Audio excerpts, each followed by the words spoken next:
Hi, everybody. I'm joined here today with Holly Scott-Gardner. This is very exciting because she's done a lot. She has a blog. She also has a YouTube channel, which I will link both of that, down in the description for you. And we're just going to talk about things that we just are maybe fascinated by with sight. Holly, I will let you kick it off and introduce yourself. Hey, so as Gabby said, I'm Holly Scott-Gardner. I'm from the UK and I started blogging in 2011, which seems like a long time ago now. I was 17 when I started my blog, and it really grew into more of a advocacy space than it started out as. And then a few years ago, I started my YouTube channel, and I'm also really active over on Twitter, where I do a lot of advocacy work.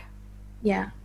Um, so what happened was I think I followed Holly, and then we she I think you put up a tweet saying something about something that has to do with sight, and I was like, this is so interesting. And then I basically just messaged her and was like, hey, would you want to maybe do this video and talk about it? So here we are. Yep.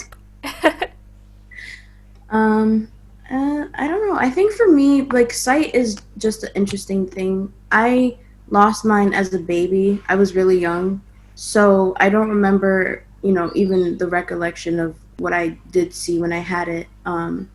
But for me, the thing that I'm really fascinated by is how far or close somebody can see. Like, some people are nearsighted, some are farsighted, but things like that are kind of interesting. Right. I mean, I was born blind, so I have an eye condition called Leber's congenital amaurosis. So I was born with pretty minimal vision. I have light perception, but that's really it. So there's loads of visual concepts that I don't understand. Even things like the concept of color. Whilst I understand, color is something people can see, different objects have different color. I understand, that it varies on light frequency and things. I don't understand what it would actually be like to see it. Yeah. So I ask a lot of questions, I guess, of sighted people about these things. And the question I asked the other day was, if sighted people could explain how you can see through an object while seeing the object at the same time. So, like a window, can you see the windows there if you can also see through it? And how does that work? Right. Which was fascinating to get those answers. Yeah.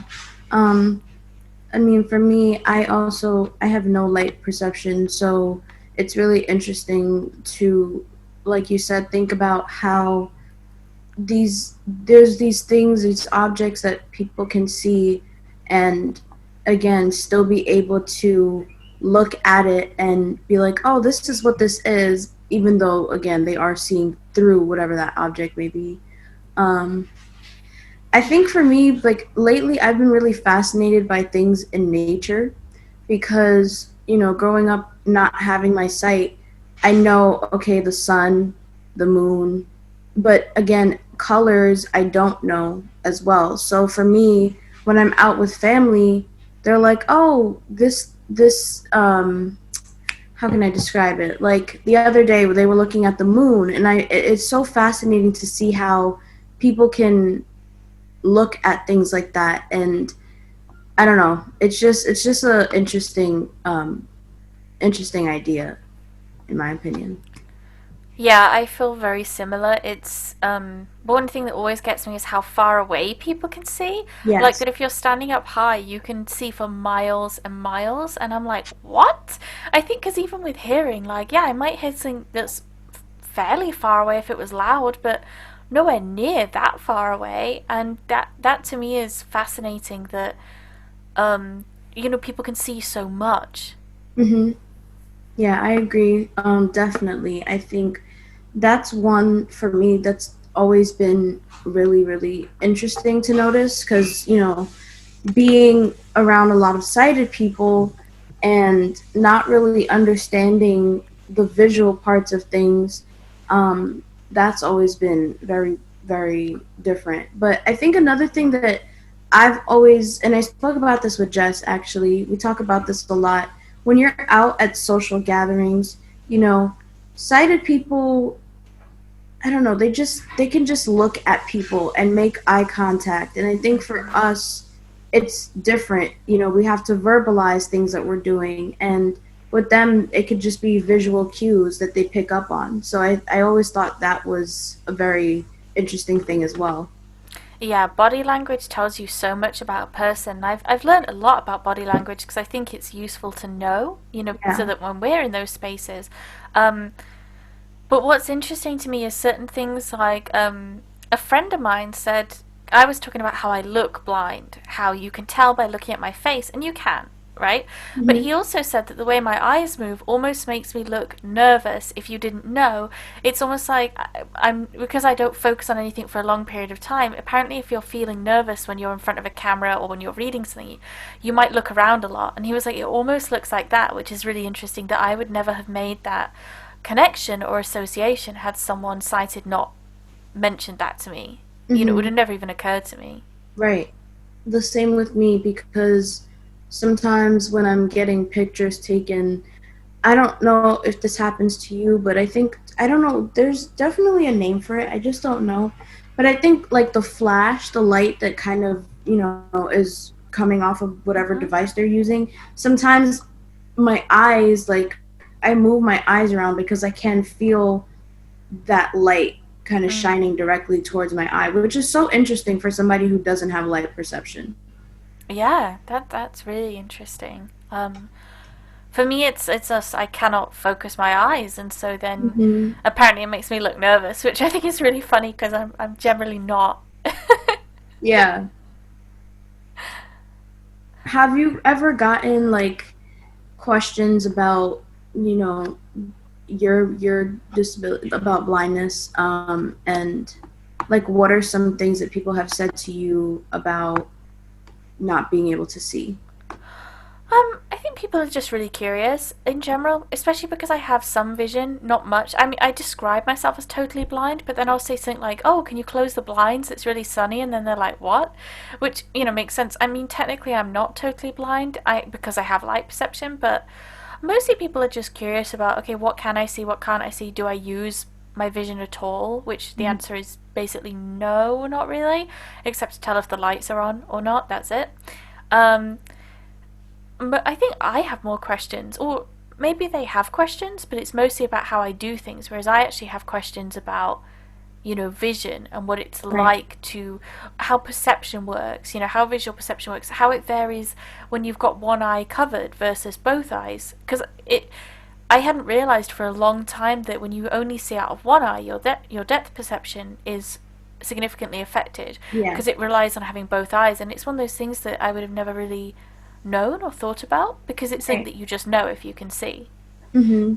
I definitely agree with you. I know a lot of people who have low vision, Mm-hmm. and I spoke about this with a friend of mine because even with her, yes, that's still actually, you're still blind even if you have low vision. But for her, I asked her those questions, like, for somebody who can't see out of one eye, you know, what is it like being able to still have a little bit of vision, and that's, usable vision? And I think like that's always something that's fascinated me, even with people that have sight, because like you said, the depth perception, um and I also just, there's so many things that I feel like I would like to know, but a lot of sighted people also struggle to explain it to blind people. Like, I've asked questions about colors, the different shades of colors. Mm-hmm.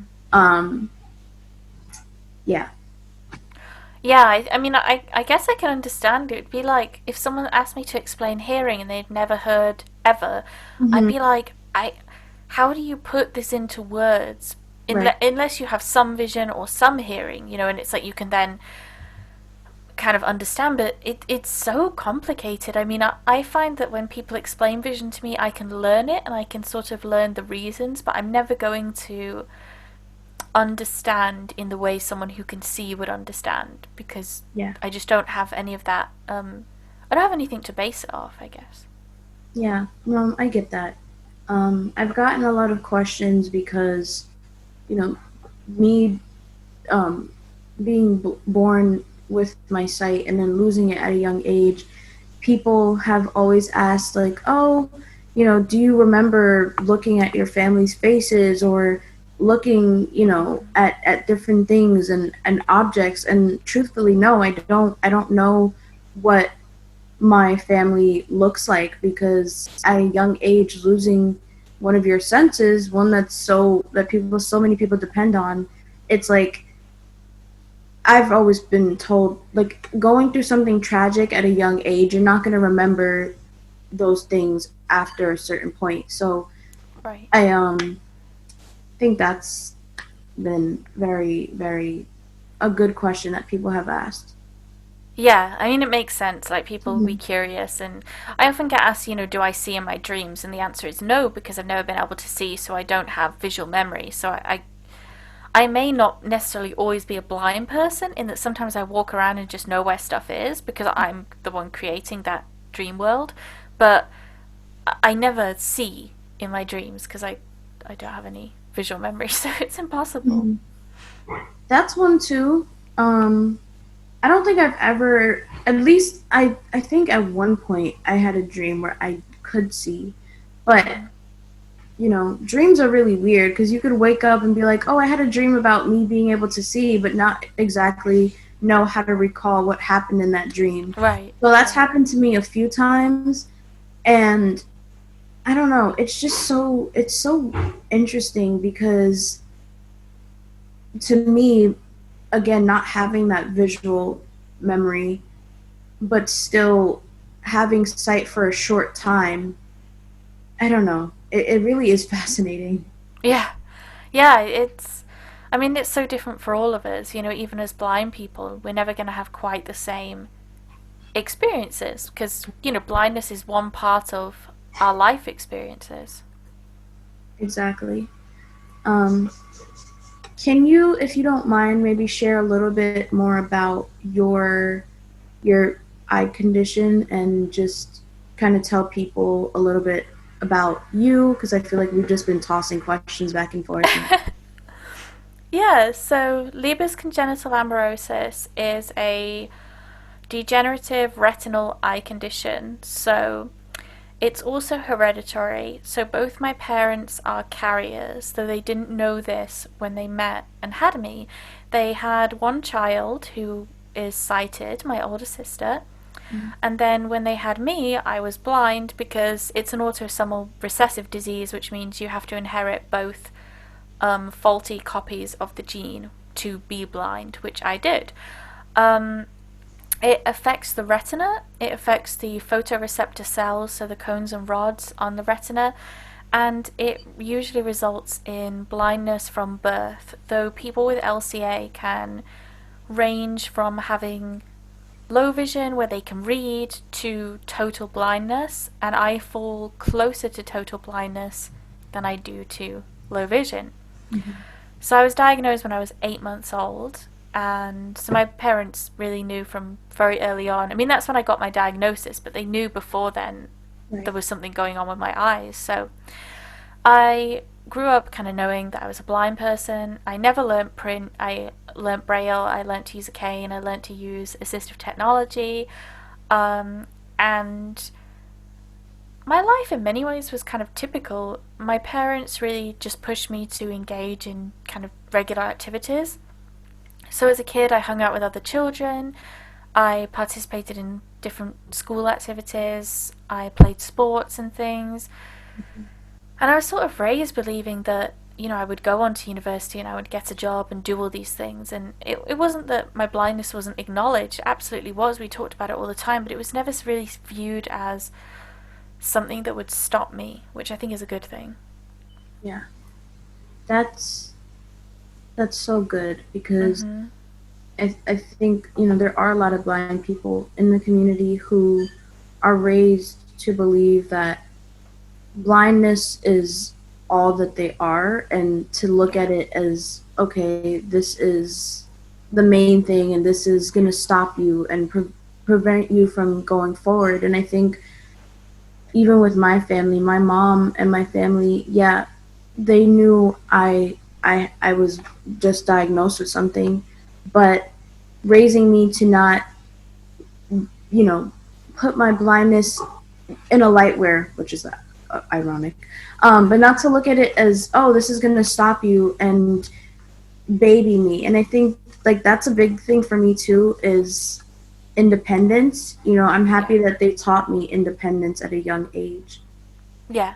Me too. With my family, I think it's really important. It's really important to acknowledge that blindness can be hard and that, it means sometimes having to fight for things that you shouldn't have to fight for, but that you're not less of a person because you're blind. I think it's just so important to be taught and to be taught resilience and problem solving.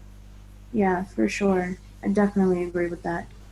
Um, I mean, we still have some more time, so if you want to talk about anything else, feel free. Yeah, I mean, I guess one question I have for you is, what kind of things are you interested in knowing about in terms of sight? Like, what things do you think I want to know how this looks? Or maybe if you could get, I don't know, a model of something so you could touch an object that you've never been able to interact with by touch, what would it be?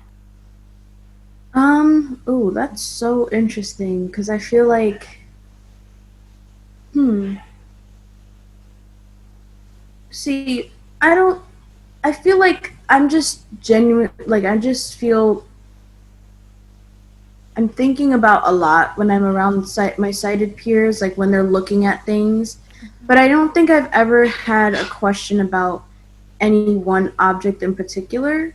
Mm-hmm. So, because I think like growing up, that's one thing with my family too. I've asked a lot of questions about sight since I didn't have it, um, and being able to look at different objects like the little clay models or whatever they would make. Mm-hmm. Um, but I think I'm just interested in the depth perception, how far people can see versus everybody's sight ranges from different things. So even with blindness, I think that's another thing too that's kind of similar. We all have different eye conditions, but some of us Mm-hmm. can like in those with low vision can see a little bit more than somebody else who has low vision. And I think it's the Right. same with sight. So those things have always been very interesting to me. Yeah, that makes sense. I agree with that as well. I mean, there's so many things like I would be interested in maybe seeing 3D printed models of historical buildings and things that, even if I could go and visit the building, I would never get to be able to touch the whole building because it's Building. such a huge, That's but so, true. like smaller versions to actually understand, oh, this is what it looks like because they they're so iconic and people can recognize them, but I wouldn't have a clue. Like if I saw a model of one, I wouldn't know what it was. Or maybe things from like movies. Like I like Star Wars, and I'd love to see models of different, like the Death Star and different ships and things from Star Wars. I don't know.